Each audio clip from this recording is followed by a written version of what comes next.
Hello and welcome to In the Days of Noor with me, Noor, where we talk about Islamic related topics and social issues. So, as I'm sure a lot of you are aware of, there's been so much activism around the killing of George Floyd and a lot of other police brutality incidents that have been happening around the country.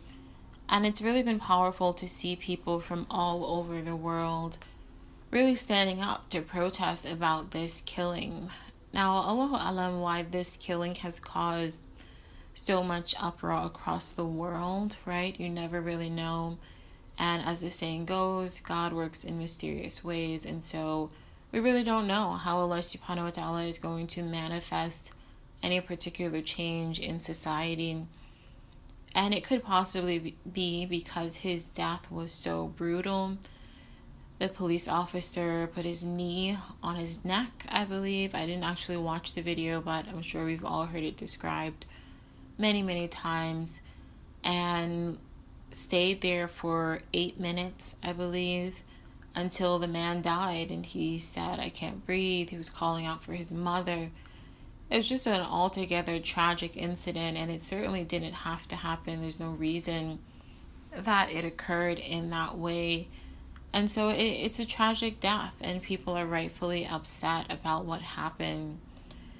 Now, what I want to talk about very specifically is the way that Black women in particular should respond.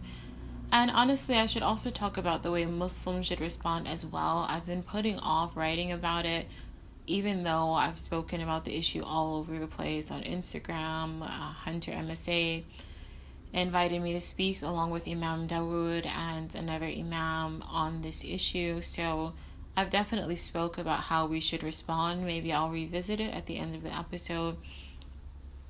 But I wanted to talk about Black women in particular, whether Muslim or non-Muslim.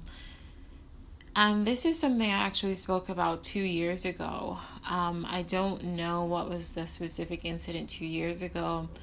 Sadly, there's always something. It's just a matter of, are people paying attention or not?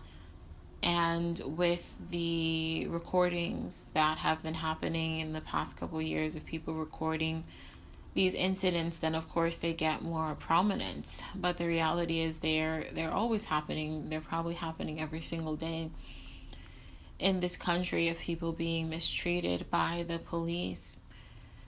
But the position of Black women it's quite unique. As Malcolm X said very long ago, and many people know this quote, that Black women are the most unprotected in society. And that is an unfortunate reality, but I think it's important that we acknowledge reality, however unfortunate it is, and work within it. I know that some people are more idealistic and they would rather deal with the problem and change the problem head on.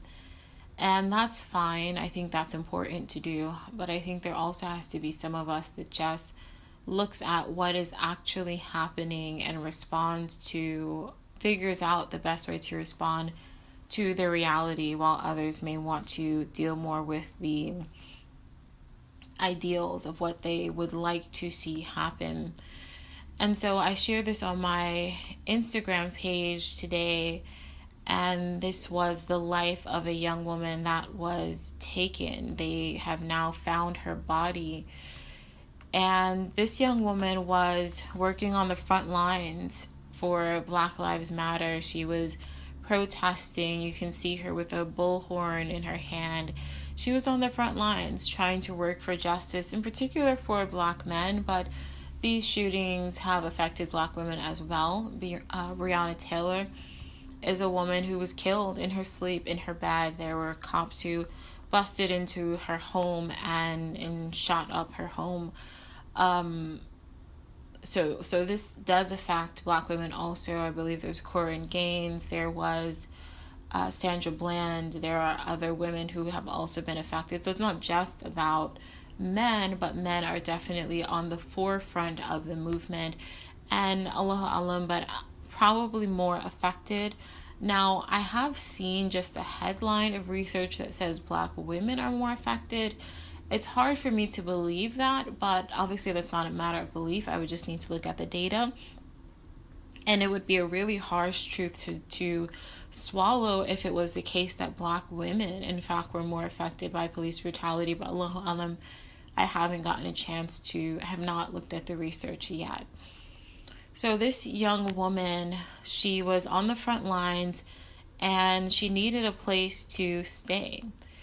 This man, a Black man, offered her a place to stay and then proceeded to sexually assault her. The tragic thing, I mean, it's all tragic, but a part of the tragedy is that she had told this man, she had revealed to him that she was sexually assaulted before, and then he proceeded to sexually assault her as well. The strange thing is that I read about a story just like this only a week or so ago. And the story was older, but it was of a woman also in the Black Lives Matter movement who was sexually assaulted by one of the leaders of the movement. And it was a very similar situation. That woman, it was closer to what we would say date rape. It did seem like she went on an outing with him. It wasn't clear if it was supposed to be a date. They went back to her home. So she did reveal to him that she had been sexually assaulted, possibly even raped before. And they went back to her home and he tried to move towards her, sexually advance towards her. She refused, and at some point she fell asleep. I have no idea if he drugged her or what happened, but she woke up and was in a compromising situation with him. He had sexually assaulted her. And it's just so tragic because obviously there are people who you may feel comfortable with and feel comfortable to share those sort of tragedies of your life. And it's really sickening to know that something like that is used against you, either used against you or that they harm you in spite of it. We can't go into someone's mind, but it's really sad to know that in both of these cases, they revealed to men that they presumably trusted that they had been sexually assaulted in the past, and those men proceeded to do the same thing to them. And, I don't want to be too much of an alarmist, but I think there is something, and I never want anything I say to be mistaken for victim blaming, even though I know some people are going to take it that way anyway. But what I feel is important is that we as women empower ourselves and never put blinders onto the reality of our situation, which is what I began talking about. We would like to think that because a man is our friend, we can reveal these intimate details of our life with him. But the reality is there should always be lines. There should always be lines when it comes to the genders. There's a level of comfort that to me you should never feel with a man. Maybe with a man in your family, you can have a certain amount of comfort, hopefully in a marriage, right, with your husband, then there can be full comfort. But with a man who is a friend, there always has to be lines drawn. Alhamdulillah, in our religion, we are told that there should be boundaries, right? There can be a closeness in one's relationship with someone of the opposite sex, but that's very different than actually allowing for certain boundaries to be crossed. So particularly physical boundaries, so letting a man into your home, letting him be with you in any sort of private setting is a danger. And I'm sorry, but it doesn't matter how nice that man seems. And this doesn't only happen to non-Muslims, let's be honest. This has happened in our communities. So we all, as women, have to be cautious. And even though in an idealistic world, to me, men are protectors and providers and not people we fear, but people who look out for us, but you know what? Even in that idealistic world, there's still going to be a few bad apples. There's still going to be a few men who don't do that. And then we hope that those protective forces will be there, at least in the aftermath. But you still, as a woman, whether you're in some kind of idealistic scenario where you do have men who are protecting and providing, or you're not, for us as women, for ourselves, we have to protect our own selves. And a part of that is not letting men into our intimate spaces And to me, that's not just physical, but also mental.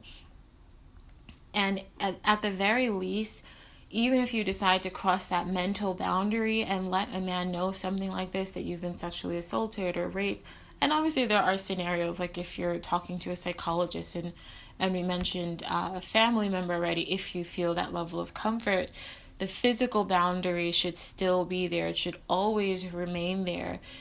It's just the reality of a man's body is that if it's just you and him alone and he attempts to overpower you, 9 times out of 10 they're going to win, quote unquote. And so I really just want us as women to protect our bodies. And it's unfortunate that someone who's on the front lines of Black Lives Matter, of course, she would probably have that trusting nature with other Black people in general, because she's on the front lines fighting for Black people against the quote unquote common enemy of state authority, or some might even say white people in general. But that's that's not reality. The reality isn't that you can just trust anyone who is Black. I mean, I don't want to get too much into the black-white thing, but obviously it's also not true that you can't trust people who are white, but that's a whole other thing. So again, this is not me wanting to victim blame, but as women, we have to be careful. And unfortunately, sadly, 9 times out of 10, you can't accept that ride from a male stranger. 9 times out of 10, you can't accept his offer to stay at his place. As Muslims, we have that extra filter where we wouldn't do that anyway. But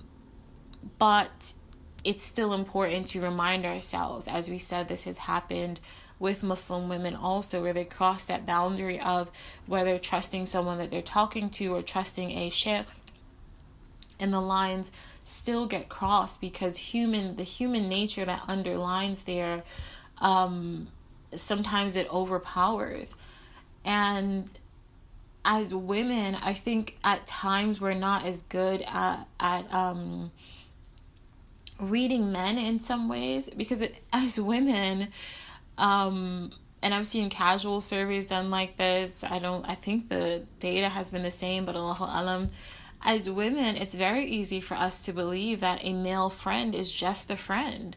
That's the only way we see him, as a friend.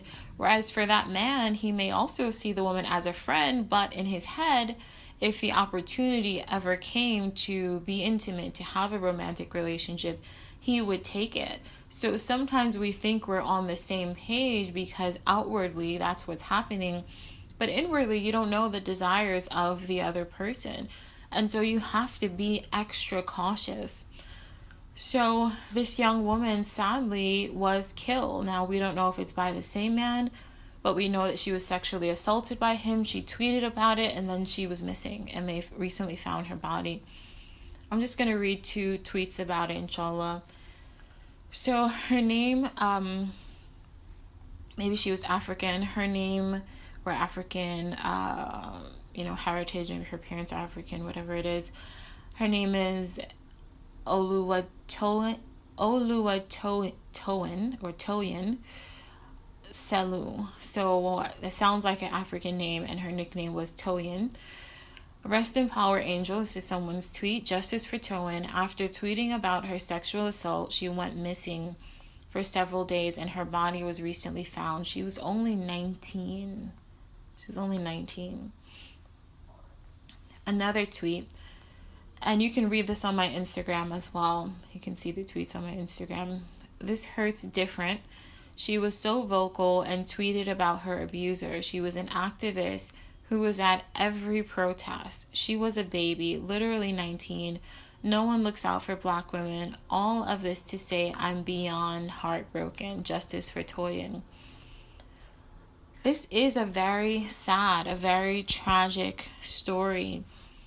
And when we look back and say, how could this have been prevented? It's unfortunate when you're in a community where the men generally are not protecting and looking out for the women. Now you have to ask, why didn't she have a place to stay? How is it that someone on the front lines for us as a people doesn't have a place to stay? How is that possible? And it reminds me of an incident at it was like a Black Muslims conference. And I was on a panel, and I remember an older woman standing up, and she said she was so disappointed because when she left the conference, it was like a 3-day conference. When she left the conference that day, none of the men asked to assist her back to her hotel. No one assisted her. And it broke my heart because here we can talk about the theories, we can talk about what the solutions could be and ways forward, etc., etc.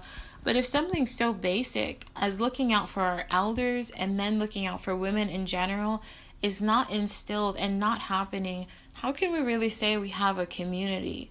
The women of this community should be able to depend on the men of the community. We as a whole should care. And I'm not saying that a woman couldn't have looked out for her. That also would have been good. But in a general sense, men should look out for women. And, I shouldn't have to explain the basics of why, but the most obvious thing is that they are physically stronger. If there's a male attacker, they can better fight them off than the woman, etc.